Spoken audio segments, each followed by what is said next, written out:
మిత్రులు అందరికీ పేరు పేరు నమస్కారం. మరి ప్రత్యేకంగా తెలంగాణ రాష్ట్ర ప్రభుత్వం విద్యారంగం గత ప్రభుత్వం 10 సంవత్సరాలు విద్యా విధ్వంసానికి గురి కాబడ్డది.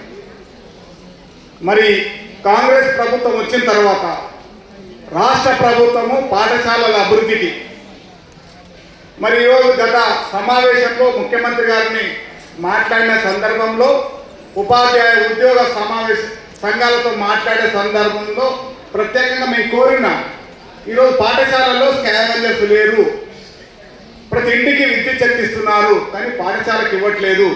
ఇవన్నీ కూడా నేనే ప్రస్తావించిన ముఖ్యమంత్రి గారి సమావేశంలో.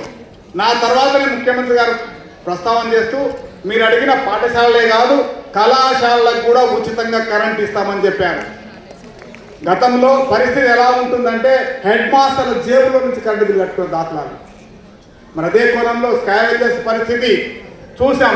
2019 నుంచి మొన్నటి వరకు ఇవ్వాల సిఎస్ఆర్ నిధుల నుంచి మరి రాష్ట్ర ప్రభుత్వం నేరుగా హెడ్ మాస్టర్లకు కలెక్టర్ల ద్వారా ఇప్పిస్తున్నారు. అంటే పాఠశాలల అభివృద్ధికి ప్రభుత్వం పనిచేస్తుందని గుర్తుపెట్టుకోవాలి. కానీ ఈరోజు ఉన్న పరిస్థితిలో విద్యారంగంలో విద్యాశాఖ అధికారులు వినూత్నమైన మార్పులు తీసుకొస్తామంటూ అసలు టీచర్లు టీచింగ్ చేసే పరిస్థితిలో లేదు. తరగతికి పరిమితి కాలేకుండా ఇష్టానుసారంగా ఎస్సీఆర్టీ ద్వారా రకరకాల వినూత్న బోధనతో పిల్లలకు టీచర్లు చదువు చెప్పే అవకాశాన్ని కల్పించడం లేదు.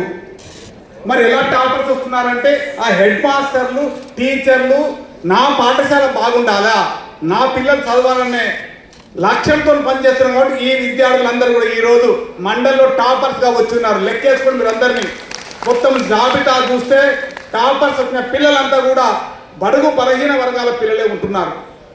మరి వీరందరినీ అభినందిస్తున్నాం. ఈ పాఠశాలలో పనిచేసే హెడ్ మాస్టర్లని టీచర్లని రాష్ట్రోపాధ్యాయ సంఘం పక్షాన మీ అందరినీ అభినందిస్తున్నాం.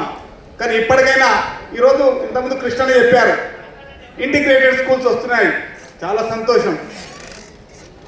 విధి విధానాలు ఖరారు కాలేదు ఇంకా ఇంటిగ్రేటెడ్ స్కూళ్ళ పైన, అందుకు ఎవరికి ఇస్తారో తెలియదు.